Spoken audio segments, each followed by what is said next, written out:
एक छोटे से शहर से निकला एक लड़का। इसे खुद भी पता नहीं था कि एक दिन वो दुनिया के सबसे बड़े फूड टेक बिजनेस एम्पायर का फाउंडर बनेगा, जोमैटो। लेकिन ये कहानी सिर्फ एक स्टार्टअप की नहीं है, ये कहानी है विजन की, ये कहानी है स्ट्रगल की, और ये कहानी है एक आदमी की जिसने भरोसा किया अपने सपनों पर जब दुनिया ने उससे अंडर एस्टिमेट किया। दीपिंदर गोयल। नाम तो सुना ही होगा।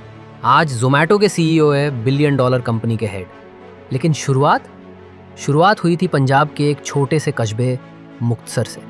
दीपिंदर का बचपन सिंपल था। मिडिल क्लास फैमिली, ज़्यादा रिसोर्सेज नहीं।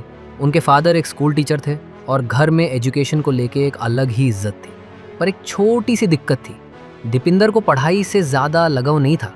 हाँ, शौक लग रहा है ना, पर सच ये है कि स्कूल में उनका परफॉर्मेंस एवरेज ही था। बट एक चीज़ थी जो उनमें बाकी बच्चों से अलग थी, ऑब्सेशन।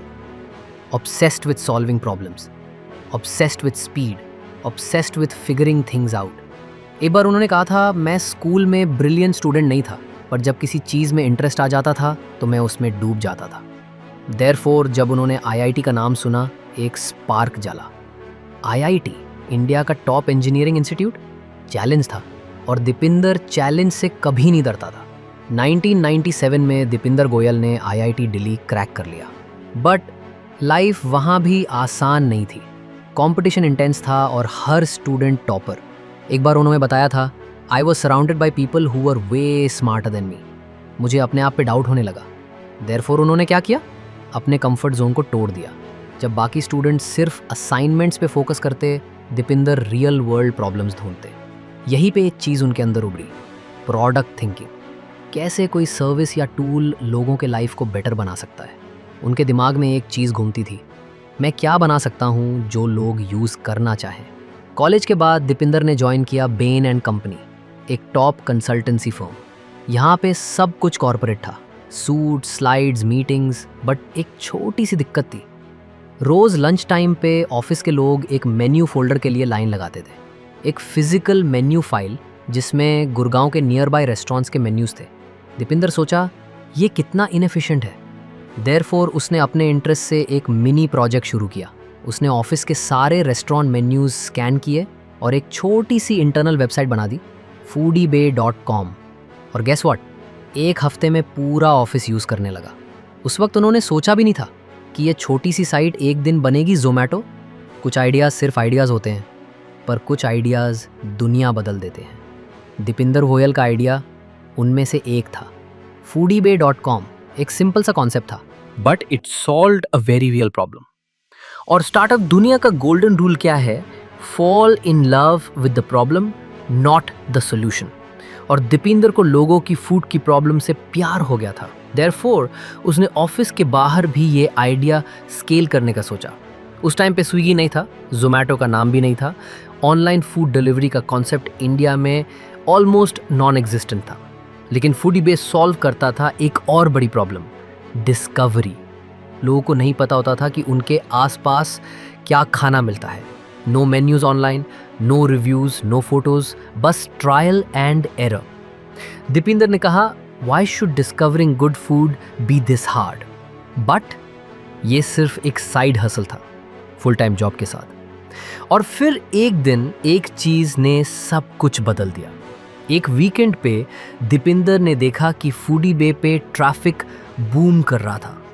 लोग बिना किसी प्रमोशन के साइट यूज़ कर रहे थे, वर्ड ऑफ माउथ का मैजिक। उनके दिमाग में सिर्फ एक लाइन चल रही थी, या तो अभी कर लो या कभी नहीं। देयरफॉर 2008 में दीपिंदर ने अपनी हाई पेइंग कंसल्टेंसी जॉब छोड़ दी। No funding, no backup plan, सिर्फ एक ड्रीम, लोगों की फूड जर्नी को डिजिटल बनाना। और शुरुआत हुई एक छोटी सी टीम के साथ, इंक्लूडिंग को फाउंडर पंकज चड्ढा, IIT दिल्ली से ही बैचमेट। बट स्टार्टअप दुनिया किसी को डिस्काउंट में नहीं मिलती। अर्ली डेज में ऑफिस भी एक अपार्टमेंट में था, टीम छोटी थी, पैसा नहीं था और रेवेन्यू जीरो। बट दीपिंदर का ऑब्सेशन जिंदा था। वो खुद रेस्टोरेंट्स के पास जाते, उनसे मेन्यूज़ कलेक्ट करते, स्कैन करते, मैन्युअली अपलोड करते वेबसाइट पे। देयरफॉर फूडीबे धीरे धीरे पॉपुलर होने लगा, स्पेशली इन दिल्ली NCR। 2009 में उन्होंने रियलाइज़ किया कि नाम फूडीबे काफ़ी सिमिलर है ईबे से। और जब लीगल रिस्क दिखा उन्होंने बिना डरे नाम चेंज कर दिया। And that's when Foodiebay बन गया जोमैटो। क्यों जोमैटो? एक क्वर्की कैची नाम, inspired by tomato, easy to remember, global appeal के साथ। बट नाम चेंज करना आसान नहीं होता। रिस्क था, यूजर्स कंफ्यूज होंगे, ट्रैफिक ड्रॉप हो सकता है। देयरफॉर उन्होंने अग्रेसिव पीआर की, लोगों को एजुकेट किया और रिजल्ट, लोगों को नाम याद रह गया। जोमैटो बन गया एक फूडी का गूगल। लोगों के लिए खाने की दुनिया पहली बार ऑनलाइन थी। मेन्यूज, फोटोज, रिव्यूज, सब कुछ एक जगह। स्टार्टअप तो बन गया था, बट पैसा खर्च तो हर दिन हो रहा था, लेकिन कमाई कहीं नहीं थी। देयरफॉर उन्होंने अपने पहले इन्वेस्टर से कांटेक्ट किया, इन्फोएज नौकरी.com के ओनर संजीव बिखचंदानी। संजीव ने पोटेंशियल देखा और 2010 में जोमैटो को मिला उनका फर्स्ट मेजर फंडिंग, 4.7 करोड़ रुपए। ये मोमेंट गेम चेंजर था। अब जोमैटो के पास था पैसा, टीम, विजन और एक ऑब्सेसिव फाउंडर जो रुकना नहीं जानता था।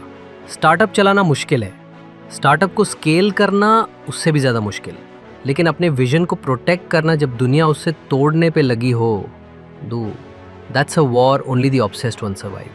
फंडिंग मिल चुकी थी, इंडिया में ग्रोथ हो रही थी, बट दीपिंदर का सपना सिर्फ इंडिया तक लिमिटेड नहीं था। देयरफॉर जोमैटो ने एक्सपैंड करना शुरू किया इंटरनेशनली। पहले यूएई, फिर श्रीलंका, फिर UK, Philippine, south Africa, New Zealand, कई एक्विजिशंस भी किए। लोकल फूड स्टार्टअप्स को खरीदा और जोमैटो बनाया। बट ये एक्सपेंशन ईजी नहीं थी। हर कंट्री की अपनी challenges, local competition, cultural barriers, regulation. Deepinder को बार बार एक ही क्वेश्चन का आंसर ढूंढना पड़ता, क्या हम सिर्फ एक इंडियन कंपनी हैं या एक ग्लोबल ब्रांड बन सकते हैं? देयरफॉर उन्होंने जोमैटो को multi language, multi city, multi cuisine brand बनाया और उन्होंने एक ही चीज़ पे ऑब्सेस किया, यूज़र एक्सपीरियंस। उनका मोटो सिंपल था, अच्छा खाना सिर्फ खाना नहीं होता, इट्स एन एक्सपीरियंस। और जोमैटो उस एक्सपीरियंस को डिज़ाइन करेगा। बट जब तक जोमैटो इंटरनेशनल में बिजी था, इंडिया में एक नया प्लेयर साइलेंटली गेम चेंज कर रहा था, स्विगी। स्विगी ने स्टार्ट ही किया फूड डिलीवरी से। जोमैटो अब तक डिस्कवरी फोकस था, मेन्यूज, रिव्यूज, फोटोज। देयरफॉर जब डिलीवरी ट्रेंड पिक होने लगा, जोमैटो को रियलाइज हुआ, if we don't deliver food, someone else will deliver our users to them. 2015-16 में जोमैटो ने भी अपनी डिलीवरी आर्म स्टार्ट की, बट एक बड़ी दिक्कत थी, स्विगी ग्राउंड लेवल ऑपरेशंस में बेटर थी। In house fleet, real time tracking, lightning fast service. Zomato के पास डेटा था, ट्रैफिक था, ब्रांड था, पर स्विगी के पास एग्जीक्यूशन था। ये पहली बार था जब जोमैटो ने पीछे रहना महसूस किया। एक तरफ स्विगी ब्लेज कर रहा था, दूसरी तरफ जोमैटो ब्लड बर्न कर रहा था। और फिर एक इंटरनल बैटल भी हुआ। 2018 में जोमैटो के को फाउंडर पंकज चड्डा ने कंपनी छोड़ दी। बाहर जितनी बड़ी फाइट चल रही थी, अंदर भी टेंशन्स बिल्ड हो रही थी। दीपिंदर ने कहा, I loved him like a brother, but founders grow at different speeds and that's okay. But ये पर्सनल मोमेंट था दीपिंदर के लिए। एक पार्टनर के बिना अब पूरा वेट उनके शोल्डर्स पे था। देयरफॉर उन्होंने डिसाइड किया, नो मोर डिस्ट्रैक्शंस, फोकस सिर्फ एक चीज पर। जोमैटो को इंडिया का सबसे रिलायबल फूड प्लेटफॉर्म बनाना है। 2020 तक जोमैटो ने एक चीज प्रूव कर दी, they were not just surviving the war, they were reshaping the battlefield. Covid के टाइम जब हर बिजनेस गिरे, Zomato stood tall. Emergency deliveries, Zomato feeding India initiative, partner support fund. Deepinder ने कहा, हम सिर्फ प्रॉफिट के लिए नहीं, रिस्पॉन्सिबिलिटी के लिए भी काम करते हैं। एक स्टार्टअप जब दुनिया के सामने आता है तो सिर्फ उसका प्रोडक्ट नहीं, उसका फाउंडर भी जज होता है। Welcome to the public stage, Deepinder Goyal. A year that rewrote startup history in India. Zomato became the first Indian unicorn in the consumer internet space to launch an IPO. But IPO लाना सिर्फ एक financial milestone नहीं होता, it's a test of credibility, clarity और courage. Therefore, जब जोमैटो ने 9,000 crore rupees का public issue announce किया, पूरा इंडिया स्टंट था।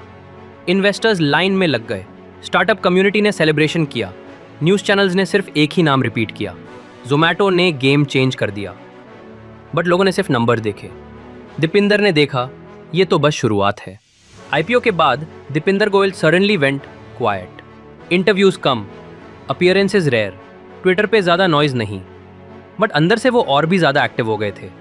क्यों? क्योंकि उनका बिलीफ था नॉइज़ डिस्ट्रैक्ट करती है, मैं फाउंडर हूँ, सेलिब्रिटी नहीं। देयरफॉर उन्होंने जोमैटो के स्ट्रक्चर को स्ट्रीमलाइन किया, मल्टीपल सीईओज फॉर सब बिजनेसेस, शार्पर एग्जीक्यूशन और डेटा ड्रिवन डिसीजंस। बट उनका एक मूव सबको शॉक कर गया। जोमैटो ने अनाउंस किया they are acquiring Blinkit, a 10-minute grocery delivery startup. Investors confused दी, फूड डिलीवरी ठीक से प्रॉफिटेबल नहीं, अब ग्रोसरी, ये तो रिस्की है। बट दीपिंदर का विजन लॉन्ग टर्म था। जोमैटो सिर्फ फूड कंपनी नहीं बनेगी, हम बनेंगे इंडिया का real time commerce network. Therefore उन्होंने ब्लिंकिट को इंटीग्रेट किया, टेक, ऑप्स, डिलीवरी। आज groceries, home essentials, ready to eat, सब कुछ एक जोमैटो ऐप पे। Vision was clear, speed plus convenience equal to loyalty. बहुत लोग दीपिंदर गोयल को समझ नहीं पाए।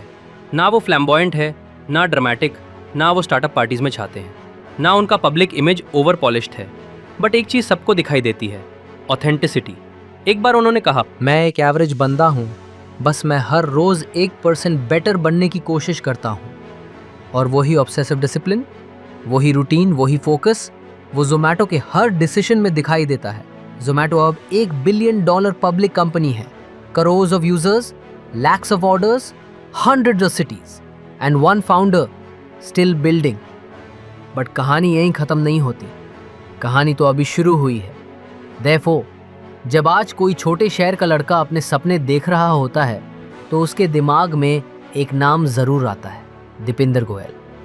अब जब तुम जोमैटो से ऑर्डर करते हो, सोचो उस इंसान के बारे में जिसने इस ऐप के हर पिक्सल के पीछे अपनी नींद, अपना कंफर्ट, अपनी यूथ लगा दी। विजनरीज वो होते हैं जो तुम्हारे लिए सोच रहे होते हैं जब तुम खुद नहीं सोच रहे होते। This was the story of Deepinder Goyal, obsessed, awkward, visionary and unstoppable.